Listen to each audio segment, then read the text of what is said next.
부동산 상담비가 500만 원이라고 합니다. 문화센터에 오신 분이 이 모자를 주셨습니다. 이 모자 한번 보여드릴게요. 이 지금 거꾸로 보이는데 이게 지금 IPJI 입지거든요. 네. 어떤가요? 잘 어울리나요? 네, 요거 앞으로 잘 쓰고 다니도록 할게요. 그리고 또 이런 것도 받았는데 여기다가 제 이름까지 이렇게 새겨서 주셨는데 이 펜도 너무 이쁘죠? 네, 잘 쓰도록 하겠습니다. 그래서 여러분들이 주신 뭐 편지라든지 그런 것들은 제가 진짜 하나하나 정성스럽게 다 보관하고 있습니다. 먹을 거 주신 분들도 제가 하나하나 제가 다 먹고 있어요. 살이 찌더라도 이거는 진짜 정성이다. 제가 다 먹고 있습니다. 이 자리를 빌어 감사드리다는 말 전해드리고 싶고 본론으로 들어가서 요즘에 이 부동산 상담 시장이 최소 50만 원부터 한 2천만 원까지 형성이 되어 있어요. 근데 어쨌든 이건 자유경제입니다. 누가 얼마를 받든 어떤 가격으로 서비스를 제공하든 그 자체는 개인의 선택이고 자유입니다. 그런데 한 번쯤 생각해 볼 필요가 있어요. 그 돈을 내고 제대로 된 판단을 했는가, 이런 부분입니다. 실제로 어떤 분이 저한테 얘기를 하셨는데 100만 원을 내고 30분 상담을 받았는데 이게 맞는지 모르겠다고 합니다. 본인은 10억 정도 있고 대출을 받아서 15억 정도 수준의 아파트를 사려고 상담을 가렸다고 해요. 그 자신의 자금 상황도 분명하게 설명했고 지금 감당 가능한 범위도 명확하게 이야기를 했다고 합니다. 그런데 상담이 시작되자마자 분위기가 이상하게 흘러갔대요. 계속 20억짜리 물건을 추천했다고 합니다. 이걸 사야 돈을 번다. 어떻게든 끌어와서 이걸 사라. 이 정도는 사야 가격이 오른다는 식으로 설명을 했다고 해요.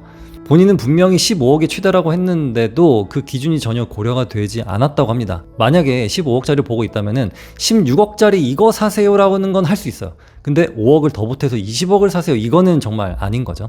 그리고 또 어떤 상담을 갔는데 현금이 한 6억이 있는데 지방 아파트 갭 1억짜리 6채를 사라고 했다고 합니다. 이거 진짜 좀 아니지 않나요? 그래서 그분이 이건 좀 아닌 것 같아서 그냥 나왔다고 했습니다. 근데 이런 게 왜 문제가 되냐면 사람은 자신이 돈을 지불하는 순간부터 심리적으로 이 사람 말을 들어야 할 것 같다라는 상태에 들어가게 됩니다. 이미 비용을 냈기 때문에 그 판단을 정당화하려는 심리가 작동하려는 거죠.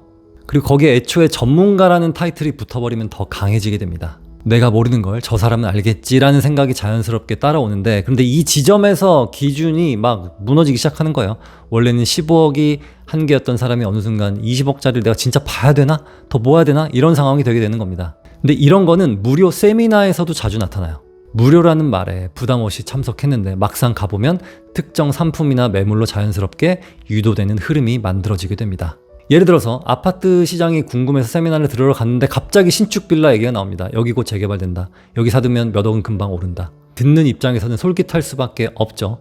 근데 이미 시간도 썼고 설명도 길게 들었고 뭔가 기회를 잡아야 될 것 같은 분위기가 형성이 됩니다. 근데 문제는 뭐 정비구역 지정도 된 것도 아니고 뭐 추진 단계가 어디 뭐 이런 거 당연히 없죠.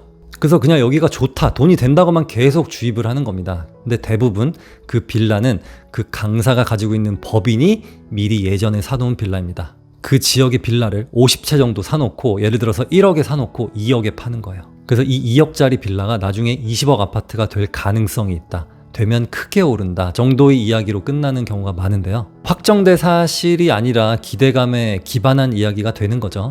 그런데 그 기대감이 마치 확정된 미래처럼 전달되는 순간 판단이 왜곡되기 시작합니다. 여기서 중요한 포인트가 하나 있는데요.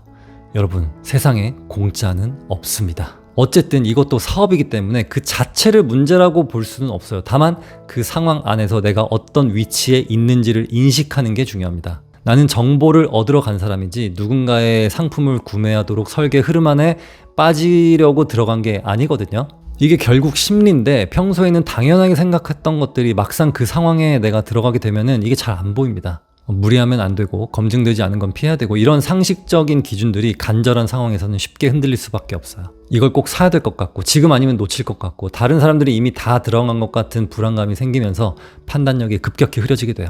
이때 자주 사용되는 방식이 있는데 막 불안을 자극합니다. 지금 시장이 다시 올라간다, 이 타이밍 놓치면 몇 년 기다려야 된다 같은 말로 압박을 줍니다. 그리고 선택지를 막 좁혀가는데요. 이 지역이 진짜 최고다. 이 지역 진짜 뭐 대체할 게 없다. 이 물건 아니면 의미 없다. 이런 식으로 하고 그리고 마지막에는 해결책을 제시합니다. 그래서 이걸 사야 됩니다. 그래서 앞에서는 불안을 만들어 놓고 뒤에서는 그 불안을 해결해주는 사람처럼 등장하는 그런 시스템이 된 겁니다. 이 흐름이 반복되면 사람은 그 제안을 합리적으로 검토하기보다는 감정적으로 받아들이게 돼요.